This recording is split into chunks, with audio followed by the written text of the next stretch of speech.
ಸಿಂಹರಾಶಿ ವ್ಯಾವಹಾರಿಕವಾಗಿ ತುಂಬ ಅಭಿವೃದ್ಧಿಯನ್ನು ನೋಡಲಿಕ್ಕೆ ಸೂಚನೆಗಳು ಸಿಗ್ತಕ್ಕಂತಹ ದಿವಸ ಇದು.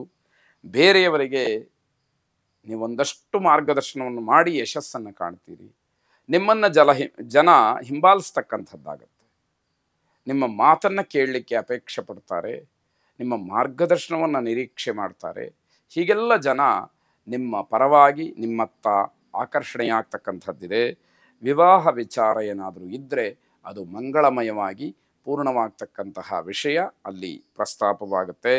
ನಿಮ್ಮ ವರ್ತನೆ ಜನಮನವನ್ನು ಗೆಲ್ಲೋದಕ್ಕೆ ಅನುಕೂಲ ಮಾಡಿಕೊಡುತ್ತೆ. ಬೇರೆಯವರ ಬಗ್ಗೆ ನಿಮಗಿರ್ತಕ್ಕಂತಹ ಒಂದು ಕಾಳಜಿ, ಬೇರೆಯವರನ್ನ ಗಮನಿಸಿ ನೀವು ಯಾವುದೋ ನಿರ್ಧಾರಗಳನ್ನು ಮಾಡ್ತಕ್ಕಂಥದ್ದು, ಬೇರೆಯವರಿಗೋಸ್ಕರ ಒಂದಷ್ಟು ಯೋಜನೆಗಳನ್ನು ಹಾಕ್ತಕ್ಕಂಥದ್ದು, ಹೇಳುವಂಥದ್ದು, ಮಾತು ಇತ್ಯಾದಿಗಳೆಲ್ಲವೂ ಕೂಡ ಜನಾಕರ್ಷಣೆಗೆ ಉತ್ತಮವಾದಂತಹ ಸಾಧನವಾಗತ್ತೆ. ಅದು ನಿಮ್ಮ ಪಾಲಿಗೆ ವಿಶೇಷವಾದಂತಹ ಫಲವನ್ನು ನೀಡುವಂಥದ್ದಾಗತ್ತೆ. ಪ್ರಯಾಣದಿಂದ ಬೇಸರ ಆಗತ್ತೆ, ನಿಮಗೆ ಅಷ್ಟೊಂದು ಆಸಕ್ತಿ ಇರೋದಿಲ್ಲ, ಆದರೆ ಅನಿವಾರ್ಯ ಮಾಡಲೇಬೇಕು ಆ ಪ್ರಯಾಣವನ್ನು, ಅಂತಹ ಅನಿವಾರ್ಯತೆ ನಿಮಗೆ ಒದಗಿ ಬರ್ತಕ್ಕಂಥದ್ದಾಗುತ್ತೆ. ಯಾವುದೇ ನಕಾರಾತ್ಮಕವಾದಂತಹ ಆಲೋಚನೆಗಳನ್ನು ಮಾಡಬೇಡಿ. ನಾನು ಪ್ರಯಾಣ ಹೋಗಬೇಕು, ನನಗಿಷ್ಟ ಇಲ್ಲ, ಏನಾಗ್ಬಿಡುತ್ತೋ, ಅದು ಯಾಕೆ ಬೇಕು, ಈ ರೀತಿ ಆಲೋಚನೆಗಳು ಮನಸ್ಸಿಗೆ ಬರಬಾರದು. ಯಾವ ಕ್ಷಣದಲ್ಲಿ ಯಾವ ವಿಷಯದಿಂದ, ಯಾವ ವಸ್ತುವಿನಿಂದ, ಯಾವ ವ್ಯಕ್ತಿಯಿಂದ ಏನು ಅನುಕೂಲ ಆಗುತ್ತೋ ಹಾಗೆಯೇ ಏನು ಅನಾನುಕೂಲ ಆಗುತ್ತೋ ತಿಳಿಯುವುದು ನಾವು ಎಚ್ಚರಿಕೆಯಿಂದ ಇರಬೇಕಾದಂಥದ್ದು ಮುಖ್ಯವಾಗುತ್ತೆ. ವೆಂಕಟರಮಣನನ್ನು ಪ್ರಾರ್ಥನೆ ಮಾಡಿ ಕಲ್ಯಾಣಾದ್ಭುತಗಾತ್ರಾಯ ಕಾಮಿತಾರ್ಥಪ್ರದಾಗಿನೇ ಶ್ರೀಮದ್ ವೆಂಕಟನಾಥಾಯ ಶ್ರೀನಿವಾಸಾಯ ತೇ ನಮಃ ಎಂಬ ಪ್ರಾರ್ಥನೆ ಸದಾ ನಿಮ್ಮದಾಗಿರಲಿ. ಶುಭವಾಗಿ. ಕನ್ಯಾ ರಾಶಿ ವಿದ್ಯಾರ್ಥಿಗಳಿಗೆ ತುಂಬ ಉತ್ತಮವಾದಂತಹ ದಿವಸ ಇದು. ಹಾಗಾಗಿ ವಿದ್ಯಾರ್ಥಿಗಳು ತಮ್ಮ ಮನಸ್ಸನ್ನು ಕೇಂದ್ರೀಕರಣ ಮಾಡಿ ಅಭ್ಯಾಸ ಮಾಡಿ ಆ ಭಗವಂತನ ಅನುಗ್ರಹ ಪರಿಪೂರ್ಣವಾಗಿ ನಿಮ್ಮ ಮೇಲೆ ಇದೆ ಅನ್ನುವಂತಹ ಭಾವನೆಯಿಂದ ಅಭ್ಯಾಸ ಮಾಡಿದಾಗ ನಿಮಗೆ ಇನ್ನಷ್ಟು ಮತ್ತಷ್ಟು ಉತ್ತಮವಾದಂತಹ ಫಲಿತಾಂಶ ಸಿಕ್ಕೋದಕ್ಕೆ ದಾರಿಯಾಗತ್ತೆ. ತಾಳ್ಮೆಯಿಂದ ಮಾತ್ರ ಕೆಲಸವನ್ನು ನಿರ್ವಹಿಸಬೇಕು. ಇಲ್ಲೂ ಕೂಡ ಸಿಟ್ಟಿಗೆ ಅವಕಾಶಗಳು ಬೇಡವೇ ಬೇಡ ಅಂತಕ್ಕಂಥದ್ದು. ಹಳೆಯ ಸಾಲಕ್ಕೆ ಮುಕ್ತಿ ಸಿಕ್ಕುತ್ತೆ. ಹಿಂದೆ ಯಾವತ್ತೂ ಮಾಡಿದಂತಹ ಸಾಲವನ್ನು ತೀರಿಸ್ತಕ್ಕಂತಹ ಒಂದು ಶಕ್ತಿ, ಆರ್ಥಿಕವಾದಂತಹ ಬಲ ನಿಮಗೆ ಒದಗಿ ಬರ್ತಕ್ಕಂಥದ್ದು. ಆತ್ಮವಿಶ್ವಾಸ ಹೆಚ್ಚಾಗ್ತಕ್ಕಂಥದ್ದು. ಯಾಕೆ ಅಂತಂದರೆ ಗುರುತರವಾದಂತಹ ಜವಾಬ್ದಾರಿಯನ್ನು ನೀವು ಕಳ್ಕೊಳ್ತಾ ಇದ್ದೀರಿ. ಸಾಲದಂತಹ ಒಂದು ದೊಡ್ಡದಾದಂತಹ ಜವಾಬ್ದಾರಿ ನಿಮ್ಮಿಂದ ದೂರ ಆಗ್ತಾ ಇದೆ. ಧನಾತ್ಮಕವಾದಂತಹ ಬದಲಾವಣೆಗೆ ಅವಕಾಶ ಇದೆ. ಪ್ರಯತ್ನ ಮಾತ್ರ ನಿಮ್ಮದಾಗಿರಬೇಕು. ಯಾರೋ ಬಂದು ಅದನ್ನು ಬದಲಾಯಿಸಲಿಕ್ಕೆ ಸಾಧ್ಯ ಆಗದೇ ಇರತಕ್ಕಂಥದ್ದು. ಹಳೆಯ ತಪ್ಪು ನಿರ್ಧಾರಗಳಿಂದ ನಷ್ಟದ ಸೂಚನೆ ಇದೆ. ಮತ್ತೆ ಅದೇ ತಪ್ಪನ್ನು ಮಾಡಬಾರ್ದು. ಹಿಂದೆ ಯಾವತ್ತೂ ಮಾಡಿದಂತಹ ನಿರ್ಧಾರ ಇವತ್ತು ಕಷ್ಟಕ್ಕೆ, ತಪ್ಪಿಗೆ ಕಾರಣ ಆಗ್ತಾ ಇದೆ ಅಂತಕ್ಕಂಥದ್ದು. ಸುಬ್ರಹ್ಮಣ್ಯನನ್ನು ವಿಶೇಷವಾಗಿ ಪ್ರಾರ್ಥನೆ ಮಾಡಿ. ಶುಭವಾಗಿ.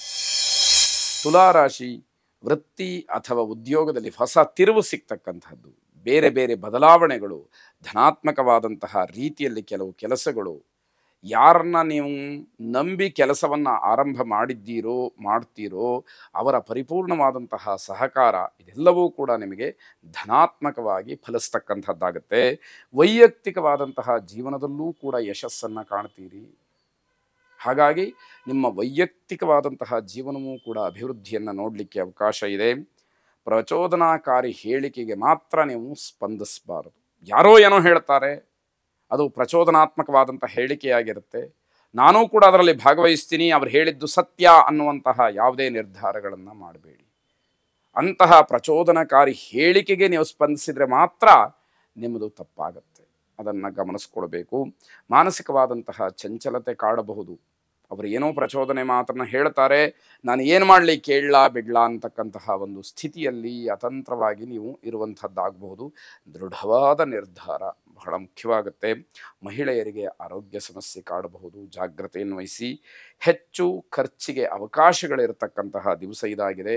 ಇವೆಲ್ಲವನ್ನು ಸರಿದೂಗಿಸೋದಕ್ಕೆ ಉತ್ತಮವಾದಂತಹ ಸ್ಥಿರವಾದಂತಹ ಮನಸ್ಸನ್ನು ಕೊಡು ಅಂತ ಹೇಳಿ ಸಾಯಿಬಾಬಾರನ್ನು ಪ್ರಾರ್ಥನೆ ಮಾಡಿ. ಆ ಗುರುಗಳ ಅನುಗ್ರಹ ನಿಮ್ಮ ಮೇಲೆ ಸದಾ ಇರಲಿ. ವೃಶ್ಚಿಕ ರಾಶಿ, ನಿಮ್ಮ ಆಲೋಚನೆಗಳು ಕೆಲವು ಕಾರ್ಯರೂಪಕ್ಕೆ ಬರ್ತಕ್ಕಂತಹ ಸಾಧ್ಯತೆಗಳಿದೆ. ನಿಮ್ಮ ಯೋಗ್ಯತೆಗೆ ಅನುಸಾರವಾಗಿ ಕೆಲವು ಕೆಲಸಗಳು ಆಗಿ ನಿಮಗೆ ತೃಪ್ತಿಯನ್ನು ಕೊಡ್ತಕ್ಕಂಥದ್ದಿದೆ.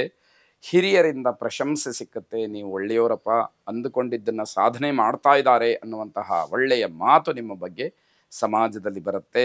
ಆರೋಗ್ಯದ ಬಗ್ಗೆ ಹೆಚ್ಚು ಗಮನವನ್ನು ಹರಿಸಬೇಕು. ಶಾರೀರಿಕವಾಗಿ ನಿಮ್ಮ ಶರೀರದಲ್ಲಿ ಏನು ವ್ಯತ್ಯಯಗಳಾಗ್ತಾ ಇದೆ, ಯಾವ ರೀತಿ ಸಮಸ್ಯೆಗಳಾಗ್ತಾ ಇದೆ ನಿಮಗೆ ಗೊತ್ತಾಗ್ತಾ ಇಲ್ಲ, ಅದನ್ನು ನೀವು ಗಮನಿಸಲಿಲ್ಲ, ದೊಡ್ಡ ಮಟ್ಟದ ತೊಂದರೆಗೆ ಕಾರಣವಾದೀತು. ಆರೋಗ್ಯದ ಬಗ್ಗೆ ಹೆಚ್ಚು ಗಮನವನ್ನು ಕೊಡಲೇಬೇಕಾದಂತಹ ದಿವಸ ಇದಾಗಿರುತ್ತೆ. ಪ್ರೇಮಿಗಳಿಗೆ ಅಶುಭವಾದಂತಹ ದಿವಸ. ಎಲ್ಲವೂ ಕೂಡ ನಿಮ್ಮ ವಿರುದ್ಧವಾಗಿಯೇ ನಡೆಯುವಂಥದ್ದಾಗತ್ತೆ. ಅತಿಥಿಗಳ ಆಗಮನದಿಂದ ತೊಂದರೆಯಾಗತ್ತೆ. ಅವರ ಯೋಗಕ್ಷೇಮವನ್ನೂ ನೋಡಬೇಕು, ನಿಮ್ಮ ವೈಯಕ್ತಿಕವಾದಂತಹ ಕೆಲವು ಸಮಸ್ಯೆಗಳನ್ನೂ ಎದುರಿಸಬೇಕು. ಈ ರೀತಿಯ ಗೊಂದಲದಲ್ಲಿ ನೀವು ಸಿಗಹಾಕೊಳ್ತಕ್ಕಂಥದ್ದು. ಕಾನೂನಾತ್ಮಕವಾದಂತಹ ಹೋರಾಟಕ್ಕೂ ಕೂಡ ನೀವು ಸಜ್ಜಾಗಬೇಕಾದಂತಹ ದಿವಸ. ಯಾವುದೋ ಕಾನೂನಾತ್ಮಕವಾಗಿ ಸಮಸ್ಯೆಯನ್ನು ಎದುರಿಸಬೇಕಾದಂಥದ್ದೂ ಇರುತ್ತೆ. ನವಗ್ರಹರನ್ನು ಆರಾಧನೆ ಮಾಡಿ, ವಿಶೇಷವಾಗಿ ನವಗ್ರಹರನ್ನು ಪ್ರಾರ್ಥನೆ ಮಾಡಿ. ಶುಭವಾಗಿ.